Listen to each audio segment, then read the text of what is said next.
Hey, it's Naila, and this is Girl What You Reading. And today we are going to do my March rundown, find out all the lovely books that I read in March. So I know it's a little bit late, it's a couple of days late, but this is the first time I had any time in a few days. So let's do it. March, what you read? Let's go.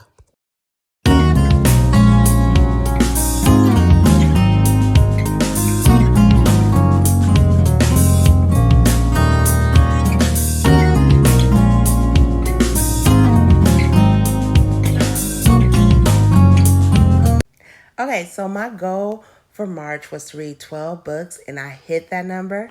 I did a fundraiser to raise money for the blind and another fundraiser to raise money for mental health on Facebook, which pushed me to read just a little bit more than normal. But I never actually finished reading those books that I was planning to read. What? I'm still working on them though, because I do not believe in DNFs, but they are not easy reads. So fingers crossed that I get them done in April. I made the 12 book goal because I had read 10 books in February.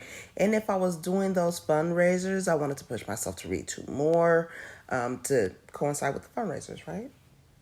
I think April, I might read a little less though, so that I can really enjoy the books and focus. But we'll see how that goes. I don't focus long. I started this channel, which kept me accountable for the goals. And I joined the 52 Books Challenge the month before. So it all just kept me going, So I had all these prompts. I had all these things that I needed to get through. So a lot of the books on this list are books that I read for the 52 Book Challenge. Like the one to start with, I read The Christie Affair, which I loved. It's from the point of view of Agatha Christie's husband's mistress, and it was truly a page turner. I definitely recommend this book. It's such a strange, twisty story, but it's in a great way. Like, I can't explain it. I did give it a 4.5 star. Then I read I'm Glad My Mom Died, and I did a video review of that one, so check it out. It's on the page. But it was definitely a 5-star read. Moving on to The Moms Are Not Alright, which I also gave a 5-star rating to and did a video for, so you need to check that one out too. Make sure you check out both of those videos. Make sure you like and subscribe and share these videos so we can continue talking books to each other, okay? So I'll move on to Black Girls Must Die Exhausted. Loved this book. I didn't like the end though.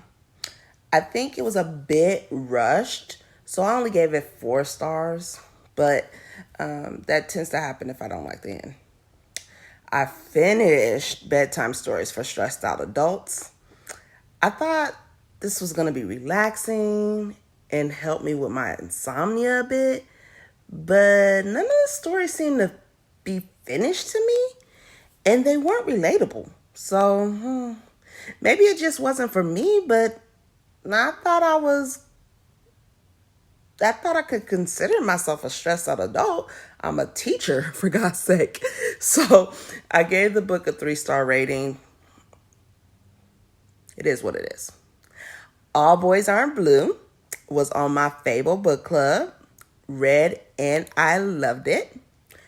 Speaking of the club, make sure you join. The link is in the description. Check out my description. I got all kinds of links. All kinds of things for you guys to join. And it's free to join Fable. You just have to pay for the books, obviously. Ain't nobody gonna pay for your books for you. But anyway, All Boys Aren't Blue is a wonderful memoir from a Black homosexual man who has lived a life afforded to him by having a supportive family, and they let him be him. He has so many gay people in his family that, they just let him be. And so it was a very eye-opening book. He taught me some things in this book that I never knew even. I thought that I was good on Black history, but apparently there were still things that I still didn't know. So then I read West Virginia and Showrunner. Neither of these books are worth your time. Seriously. I read it all the way through because I really feel like sometimes books can start off kind of bad and then wind up better towards the end, but neither of these books, okay? Showrunner is not even what it's advertised to be. And West Virginia is just like there's so many stereotypes in that book, and it's just don't do it to yourself.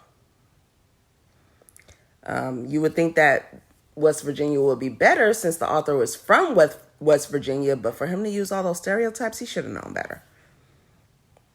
He should have known better. Then I read Vegas Girls, and there wasn't really anything that stood out for me in this book. It was just okay. It wasn't terrible. It wasn't great. I finally finished Yes, Please. I just kept putting the book down and forgetting about it. So I decided to finish it because one of the prompts for the 52 book challenge is it's written by a comedian.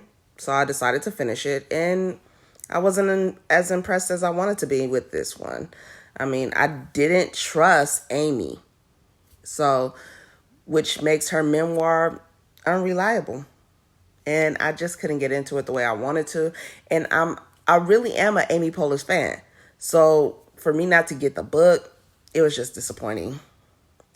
Of course, I read The Duff, which I reviewed on the channel. And I read Someday Maybe, another one I reviewed on the channel. So don't forget to check those out.